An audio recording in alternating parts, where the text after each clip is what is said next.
J'aimerais ce matin lire et commenter avec vous un psaume de David, un des 7 psaumes dans le psautier dit de pénitence, et probablement le plus grand, le plus connu certainement. Il est inspiré par le moment le plus sombre de la vie de David. C'est un psaume d'humiliation, un psaume de repentance écrit par le roi d'Israël quelque temps après qu'il ait commis un crime, un meurtre, un adultère doublé d'un meurtre. Ce psaume saisissant qui est à la fois un cri, une pédagogie, une alerte, l'offre d'une démarche et une fenêtre ouverte sur l'Évangile nous est laissée dans l'Écriture pour nous montrer ce que Dieu attend de nous lorsque nous commettons une faute, un péché, un écart contre lui ou contre d'autres personnes. Il nous enseigne aussi comment, avec cela, revenir à Dieu lorsqu'il nous semble avoir commis l'irréparable, au moins une faute lourde et blessante devant Dieu. Et il nous enseigne avec combien la repentance véritable, vécue selon Dieu devant Dieu, est une source certaine de libération et la possibilité d'un retour vers la vie et la joie. Et que tout cela est pour nous ce matin. Je vous invite à la lecture. Parfait, c'est la bonne version. Merci beaucoup, nous lisons. Au chef, psaume 51 donc, au chef de chœur, psaume de David. Lorsque le prophète Nathan vint chez lui après son adultère avec Bathsheba. Élément de contexte, début du psaume, ô Dieu, fais-moi grâce, conformément à ta bonté, conformément à ta grande compassion. Efface mes transgressions. Lave-moi complètement de ma faute et purifie-moi de mon péché. Car je reconnais mes transgressions et mon péché est constamment devant moi. J'ai péché contre toi seul. J'ai fait ce qui est mal à tes yeux. C'est pourquoi tu es juste dans tes paroles, sans reproche dans ton jugement. Oui, depuis ma naissance, je suis coupable. Quand ma mère m'a conçu, j'étais déjà marqué par le péché. Mais tu veux que la vérité soit au fond du cœur. Fais-moi connaître la sagesse dans le secret de mon être. Purifie-moi avec l'hysope, et je serai pur. Lave-moi, et je serai plus blanc que la neige. Fais-moi entendre des chants d'allégresse et de joie, et les os que tu as brisés se réjouiront. Détourne ton regard de mon péché, efface toutes mes fautes.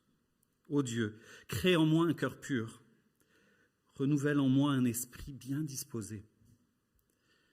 Ne me rejette pas loin de toi, ne me retire pas ton Esprit Saint, rends-moi la joie de ton salut et qu'un esprit de bonne volonté me soutienne. J'enseignerai tes voies à ceux qui les transgressent, et les pécheurs reviendront à toi. Ô Dieu, Dieu de mon salut, délivre-moi du sang versé, et ma langue célébrera ta justice. Seigneur, ouvre mes lèvres, et ma bouche proclamera ta louange. Si tu avais voulu des sacrifices, je t'en aurais offert, mais tu ne prends pas plaisir aux holocaustes. Les sacrifices agréables à Dieu, c'est un esprit brisé. Ô Dieu, tu ne dédaignes pas un cœur brisé et humilié. Dans ta grâce, fais du bien à Sion, construis les murs de Jérusalem. Alors, tu prendras plaisir aux sacrifices de justice, aux holocaustes et aux victimes tout entières. Alors, on offrira des taureaux sur ton autel. Amen. Nous prions.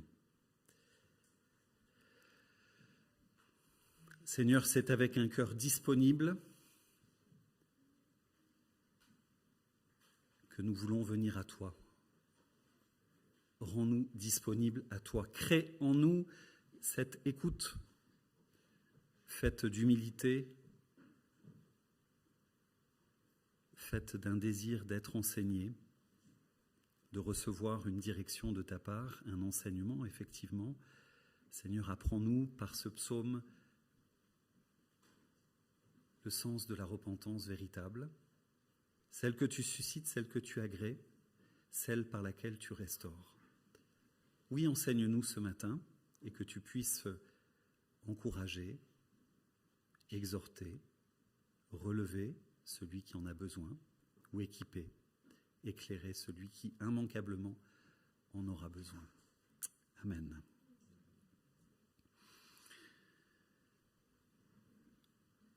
Je l'ai souligné au tout début du psaume, nous avons l'élément du contexte car il est indispensable pour comprendre l'état d'esprit de David au moment où il écrit ces lignes, cette prière de confession. Lorsqu'il rédige ces paroles, il faut se souvenir donc de l'histoire qui le conduit à cette humiliation. Nous connaissons dans les livres historiques les faits d'armes de David. David a souvent lui-même mené des guerres, il est allé au front contre ses ennemis sur le terrain des opérations, mais cette année-là, à ce moment-là, dans une période de relative stabilité dans son royaume, la période la plus stable qu'il connaîtra d'ailleurs, David a décidé de prendre un temps de retrait, de repos, et il a envoyé ses troupes et ses chefs de guerre accomplir le travail sur le front, ses généraux.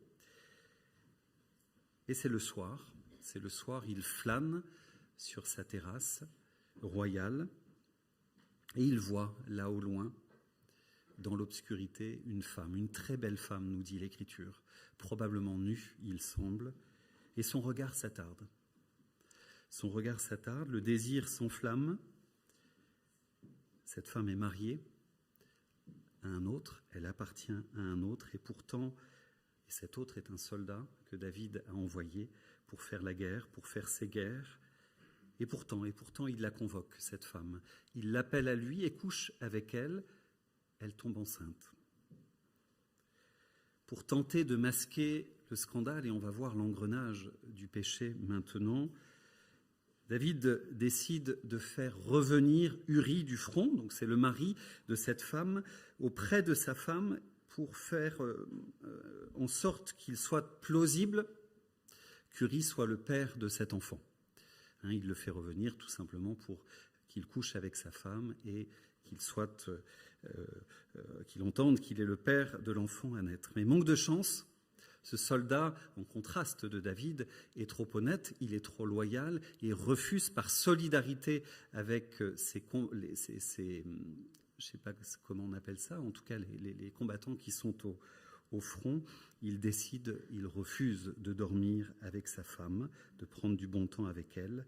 Alors David va continuer son entreprise de dissimulation, spirale descendante, il s'enferme et il décide d'envoyer une lettre à Joas, le chef de son armée, afin qu'il s'arrange, c'est la demande, c'est la commande, pour qu'Uri, le soldat loyal, meure au combat et que ça apparaisse comme un accident. Joas s'exécute et une fois Uri mort, David va alors prendre Bethséba pour femme. Et en quelques semaines, on observe donc la dégringolade spirituelle de cet homme pourtant selon le cœur de Dieu qui va passer de la convoitise à l'adultère, la consommation de l'adultère, du mensonge au meurtre, etc. David pensait arriver au terme de cet engrenage, avoir géré son affaire, s'en être sorti, avoir dissimulé le mal, ni vu ni connu, mais Dieu a vu. En colère contre David, son ami, celui avec qui il avait fait alliance, celui qu'il avait installé comme roi, David envoie le prophète Nathan vers le roi pour qu'il le confronte courageusement à son péché, pour qu'il lui révèle son péché. Le prophète courageux va se servir, va raconter à David sous la figure d'une parabole l'histoire d'un homme profondément injuste. Et à la narration de cette histoire, la colère de David va s'enflammer contre l'homme en question, l'homme de l'histoire, et va s'écrier « Cet homme mérite la mort ». Et Nathan va lui répondre « Cet homme, c'est toi, David ». David s'écroule et crie de honte dans le texte, dans le récit des livres historiques, et dit « J'ai péché contre l'Éternel. Et il poursuit dans notre psaume. Ô Dieu, fais-moi grâce. À cause de ta bonté, à cause de ta grande compassion, efface mes transgressions. Car je reconnais mes transgressions et mon péché est constamment devant moi. Tout ce qu'il a fait défile devant lui et il se reconnaît. Et il se reconnaît dans sa monstruosité de tout ce qu'il a été capable. J'ai péché contre toi, poursuit-il, contre toi seul. J'ai fait ce qui est mal à tes yeux. C'est pourquoi tu es juste dans tes paroles, sans reproche dans ton jugement. Remarquez David et son concession vis-à-vis de lui-même. Il ne se cherche pas d'excuses, comme nous pouvons parfois avoir tendance à le faire, moi en tout cas.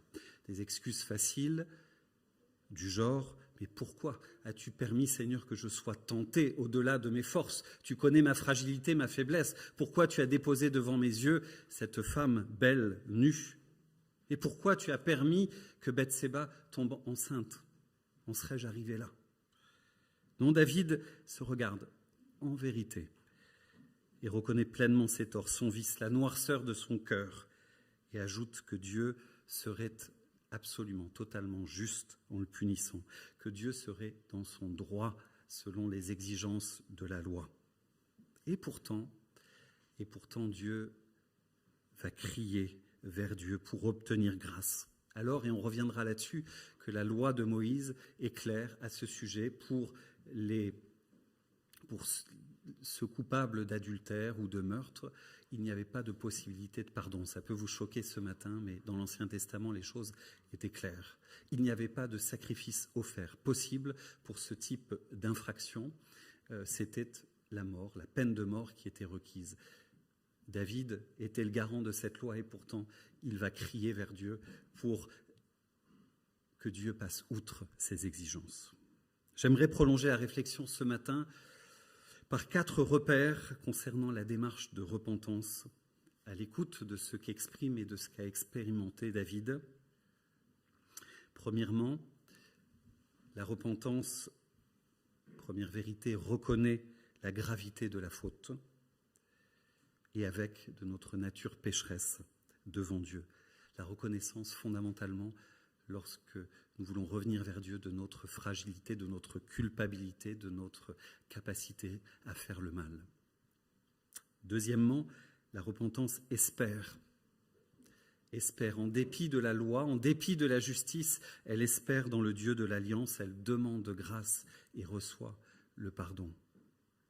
Troisièmement, la repentance, c'est avec désirer le changement.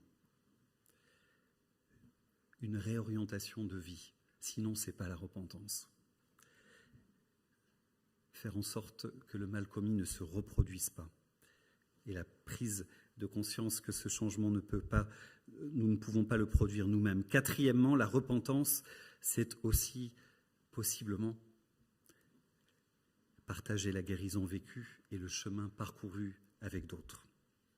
Et parfois, on peut être tenté, je crois, de sauter l'une de ces 4 étapes par facilité ou par orgueil, de faire par exemple des actes de piété sans puiser dans la force qui vient de Dieu ou encore de demander la force de Dieu, le changement, la capacité à vivre la vie que l'on rêve sans reconnaître pour autant notre culpabilité, notre besoin de pardon sans l'exprimer ou encore demander le pardon sans offrir une repentance authentique.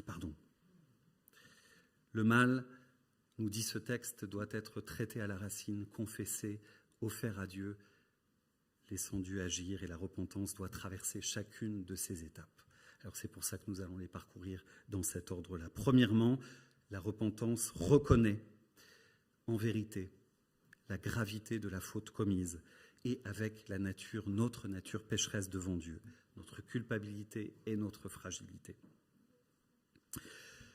Reconnaître le péché, c'est le regarder en face, c'est ce que fait David dans notre texte, et c'est reconnaître aussi, je l'ai relevé, que le jugement de Dieu est juste, que l'on n'a aucune excuse ni aucun droit fondamentalement au pardon. Nous ne pouvons pas exiger, requérir de Dieu comme un droit acquis le fait qu'il devrait nous pardonner, que cela nous est dû. La logique de la grâce nous dit le contraire, on reviendra dessus dans le deuxième point. Si Dieu nous condamnait, et nous devons nous le rappeler le plus régulièrement possible, il aurait raison. David, dans sa situation face à Nathan, dans notre texte, c'est un homme dévoilé, c'est un homme brisé, mais il admet que sa souffrance, elle est méritée, que c'est ses actes réitérés qui l'ont amené ici. David, dans sa confession, va parler de sa faute en employant 3 expressions que j'aimerais relever rapidement. Premièrement, il parle de sa faute, de son écart en termes de transgression. Dans le texte en hébreu, c'est dans le mot qui est employé, c'est le mot qui décrit la révolte des enfants envers leurs parents. Il parle d'iniquité, qui se réfère fondamentalement à la notion d'injustice. C'est le choix délibéré d'une mauvaise route, d'un mauvais chemin. Vous vous souvenez, le commentaire, la lecture du psaume 1, la voie des justes, la voie des méchants. Il a choisi, et il le confesse, la voie des méchants, celle qui conduit à l'enlisement moral. Puis enfin, la notion de péché devant Dieu. Il parle de péché, ce qui implique la prise de conscience qu'il a fait ce choix devant Dieu. S'il a fait du tort à Bathsheba et à Uri, fondamentalement, c'est devant Dieu et contre Dieu qu'il a péché. C'est ce qui ressort de ce texte. Je ne sais pas si ça vous a surpris, mais c'est fondamentalement son expression. Tout comme Joseph employait cette expression lorsqu'il reconnaissait qu'il pécherait contre Dieu, c'est dans le texte écrit ainsi, s'il cédait aux instances de la femme de Potiphar. Pécher contre Dieu. Et il y a là un enseignement fondamental, je crois, pour nos vies, pour notre vie de prière, pour notre spiritualité. Dieu est impliqué, il est concerné, il est affecté par chacun de nos choix mauvais lorsque nous portons atteinte, lorsque nous blessons une créature faite à son image. Nous blessons Dieu lorsque nous atteignons notre prochain, lorsque nous le blessons ou lorsque nous blessons l'image de Dieu que nous portons en nous. David en prend douloureusement conscience ce jour-là. Il prend conscience et le confesse explicitement.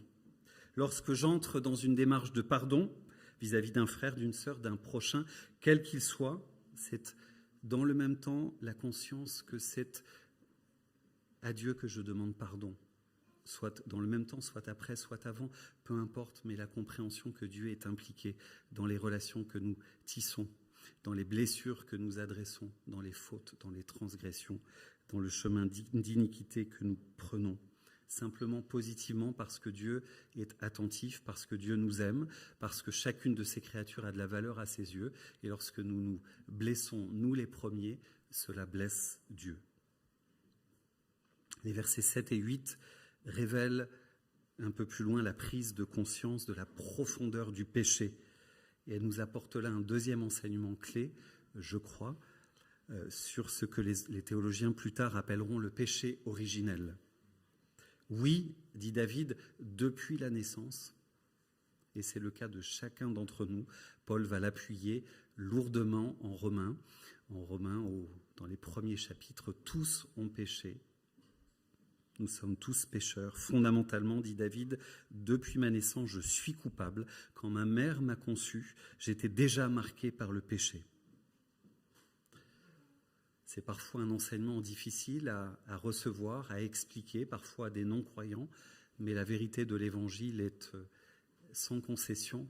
Chaque homme, chaque femme naît avec une disposition de cœur contraire à Dieu, avec une capacité, dès le jeune âge, à faire des choix, à nourrir des pensées qui déplaisent à Dieu, avec un cœur rebelle à Dieu. C'est notre état, c'est notre constitution, et une nature contre nature, mais une nature fondamentalement qui nous accompagnera malheureusement comme une seconde peau jusqu'à la fin de nos jours.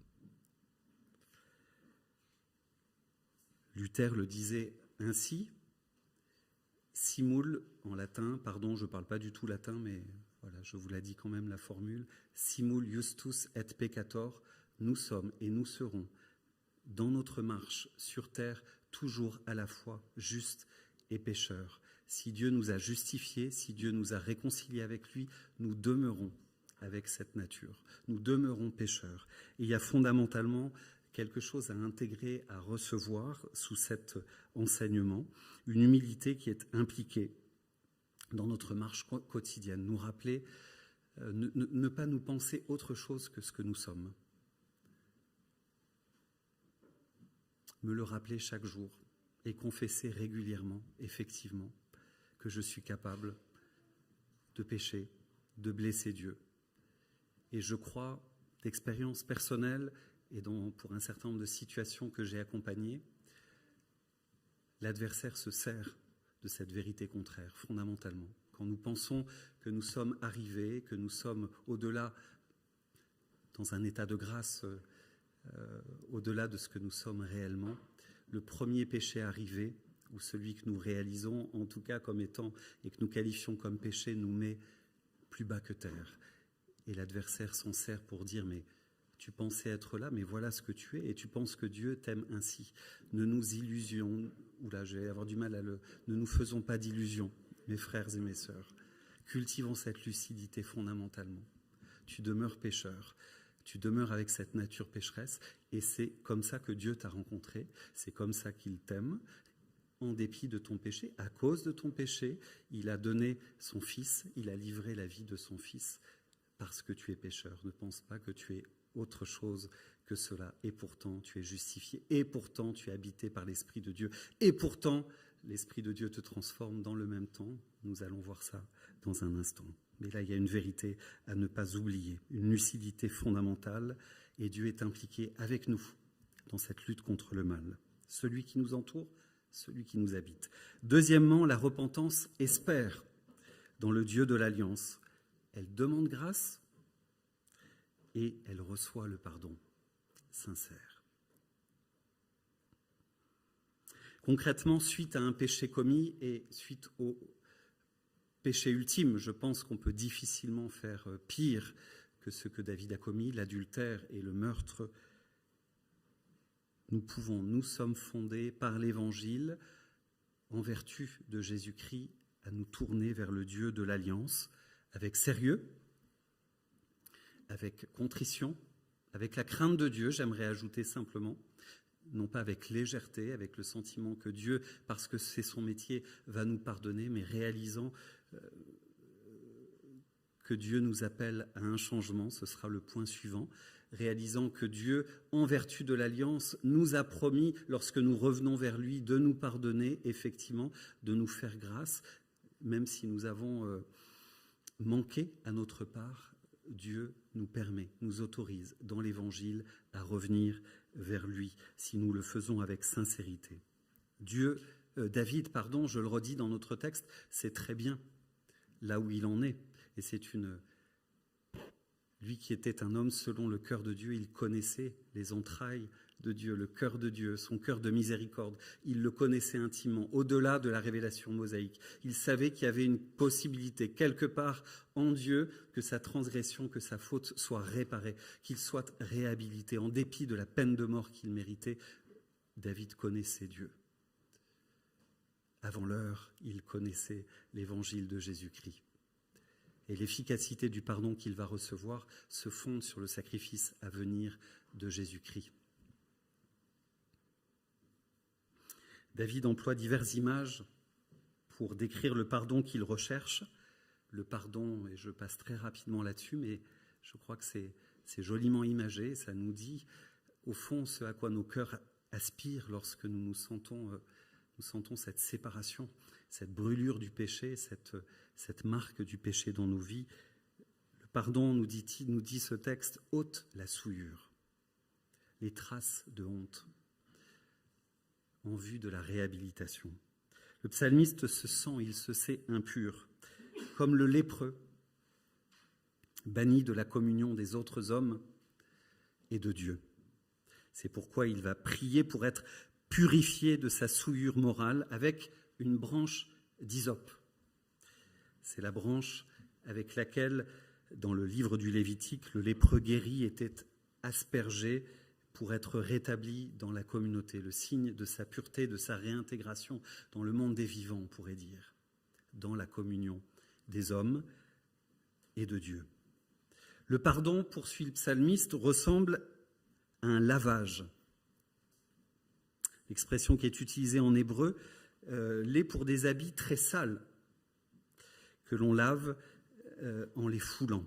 Et pour la vie intérieure, c'est pareil. Après la commission de quelque chose qui a blessé l'âme, Dieu veut faire cela dans nos vies, nous offrir ce pardon qui lave, qui réhabilite, qui purifie, qui efface dans le même temps.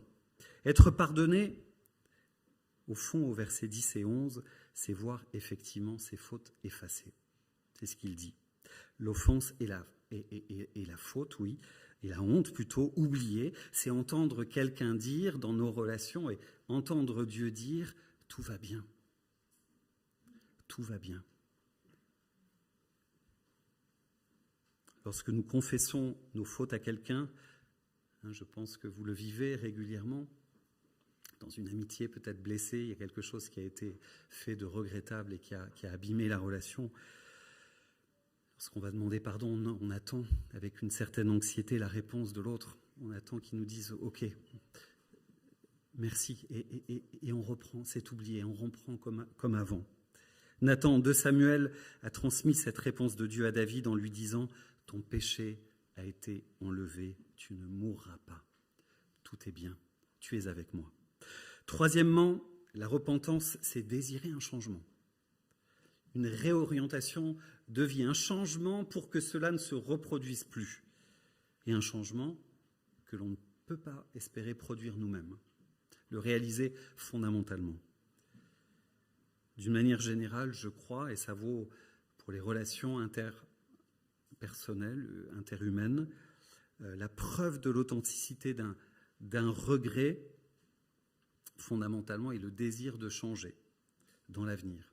Si on vient vers l'autre et on lui dit « excuse-moi pour... je suis désolé si ce que j'ai fait, tu l'as mal interprété, tu l'as mal vécu, et qu'on ne dit pas, on ne reconnaît pas, on n'atteste pas. Oui, je comprends que ce que j'ai fait était mal, n'était pas bon, et j'aimerais, et je m'engage, autant qu'il dépende de moi, à ne plus le refaire, à ce que cela ne se reproduise plus. » Dans sa demande de pardon, le psalmiste passe à une demande de renaissance. Et c'est des thèmes de l'évangile néo-testamentaire. Nous passons du thème de la justification, pour parler selon le Nouveau Testament, à celui de la sanctification, qui sont indissociables, je crois. Dans une bonne compréhension de l'évangile, c'est les deux revers d'une même médaille. Le pardon motive et amène à la sanctification. Il la demande, il l'appelle. Avoir réglé le passé me permet dans le même temps de me tourner vers un autre avenir, m'ouvre la possibilité d'un autre avenir.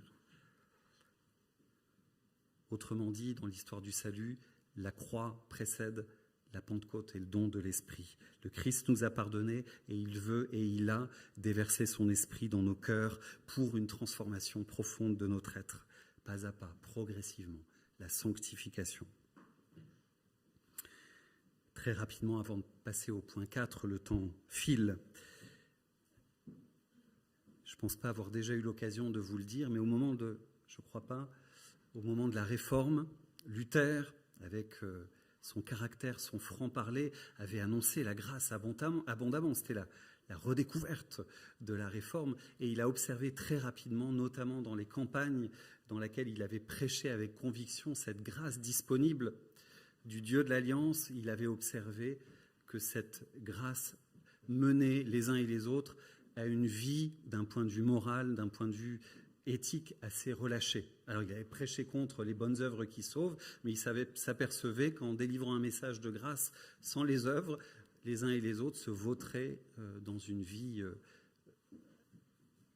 pas très glorieuse. Et dans sa formule, voilà, je vous dis qu'il avait un tempérament assez vif. Je me souviens d'une lecture, il écrivait s'être indigné, mon Dieu, ils vivent comme des porcs. Ce qu'on appelle la grâce à bon marché, ce qu'on appellera plus tard la grâce à bon marché. Si Dieu nous justifie, si Dieu nous donne, nous offre le pardon, il nous appelle à une repentance sincère qui désire un changement et qui appelle une action transformatrice de Dieu. Si je reviens vers Dieu, c'est pour un changement de vie, une réorientation de vie, fondamentalement. Tout ça va avec. Quatrièmement, la repentance ouvre un chemin au témoignage. La possibilité bienfaisante de partager avec d'autres la guérison reçue et la transformation vécue. Le témoignage et la louange, ce psaume se finit là-dessus, des versets 15 à 17 en tout cas. Pour le psalmiste, c'est un débordement, c'est une expression naturelle. Et d'ailleurs, ce psaume, je ne sais pas si vous réalisez, ce psaume que l'on récite depuis des millénaires, on raconte la vie, les turpitudes, le péché de David. C'est comme si dans le Gemme 907, je ne sais quoi, il y avait un chant, un psaume qui s'intitulait « Le péché d'Erwan » et pendant des millénaires, on racontait ce que j'avais vécu. David y consent, il explique le chemin avec vérité, avec humilité, en transparence. Il explique « Voilà ce que je suis, mais voilà ce que Dieu a fait dans ma vie. Voilà ce que ça produit comme effet. Voilà comment j'ai retrouvé la vie et la joie, comment Dieu m'a réhabilité. Voilà ce que je suis. Et je veux vous le dire pour que vous aussi, vous puissiez le vivre, y goûter, rencontrer Dieu. Versets 15 à 17. Le psalmiste promet, verset 15, d'enseigner, verset 16, de témoigner, verset 17, de louer Dieu. Je relis, « J'enseignerai tes voies à ceux qui les transgressent, et les pécheurs reviendront à toi. Ô Dieu, Dieu de mon salut, délivre-moi du sang versé, et ma langue célébrera ta justice. Seigneur, ouvre mes lèvres, et ma bouche proclamera ta louange. » Il y a une araignée. Ah, mais elle monte dessus. Pardon. Voilà. La semaine dernière au culte, nous avons vécu 2 moments forts, l'envoi, le témoignage et l'envoi de Guilhem, puis d'Anna Maria. Et j'aimerais me référer maintenant à ce que nous a partagé Anna Maria. Vous vous souvenez, pour ceux qui étaient là, je ne vais pas tout développer, mais elle nous disait dans un langage vrai, dans un langage du cœur, elle nous disait que quand elle était venue ici, dans notre communauté, qu'elle avait découvert cette communauté, elle était venue un peu à reculons et en même temps avec le sentiment d'être appelée à rester. Elle avait peur, le sentiment d'une communion factice, le sentiment d'étrangeté, le sentiment d'une distance, le sentiment peut-être d'une certaine hypocrisie, c'est comme ça qu'elle le ressentait, que nous vivions finalement à distance les uns les autres des vies difficiles sans nous le dire, sans nous l'avouer. Et elle a découvert progressivement, dans la communion fraternelle, dans la relation, que ce que chacun vivait, effectivement, comment Dieu agissait dans notre fragilité, les chemins de vie qu'il ouvrait. Elle l'a expérimenté elle-même dans la relation et elle en a témoigné avec vérité. Que nous puissions être et continuer et approfondir, je crois, cette réalité, être une communauté vraie où on ne se raconte pas des histoires les uns aux autres, où on ne s'invente pas une vie factice, une vie rêvée, où on ne se raconte pas, d'histoire, tout simplement. Que nous puissions, et c'est la pédagogie de ce texte, assumer le fait les uns les autres, et moi le premier, que nous sommes pécheurs fondamentalement, capables du pire dans nos pensées, capables du pire dans ce que nous commettons. Et pourtant, nous cheminons ensemble dans une communauté de grâce. Les uns les autres, nous nous portons pour aller de l'avant, pour progresser, ne pas rester et ne pas nous vautrer comme ce que Luther avait observé, mais avec une vraie envie, un vrai désir de se laisser transformer, de s'y encourager les uns les autres. Que ce psaume puisse nous encourager dans ce sens-là, dans ce que nous vivons personnellement, communautairement. Et nous vivons maintenant le temps de la scène qui est le lieu par excellence pour entrer en nous-mêmes. Nous rappeler de tout cela, nous rappeler de la croix, nous rappeler que le Fils de Dieu est mort pour les pécheurs que nous étions, ennemis que nous étions, loin de Dieu, et que Dieu nous sait toujours pécheurs. Nous nous rappelons, pendant que Kevin approche, je continue, Nous nous rappelons que nous sommes précisément autour de cette table une communauté de justes et une communauté de pécheurs, et que Dieu nous appelle tels que nous sommes à cette table. Qu'il veut nous retrouver, qu'il veut nous visiter, qu'il veut nous faire du bien, qu'il veut nous pardonner. Je vais simplement prier.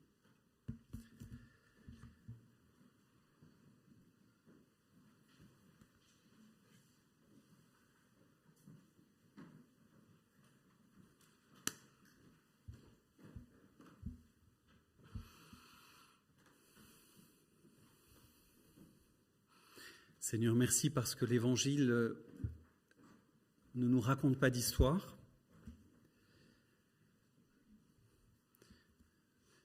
mais que tu nous dis vrai quant à ce que nous sommes. Merci parce que tu nous permets de nous regarder par ton esprit en vérité,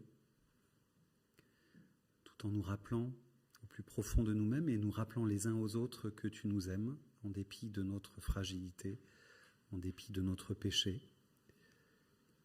et que tu as fait alliance avec nous pour nous transformer, nous rendre petit à petit conformes à l'image de ton Fils.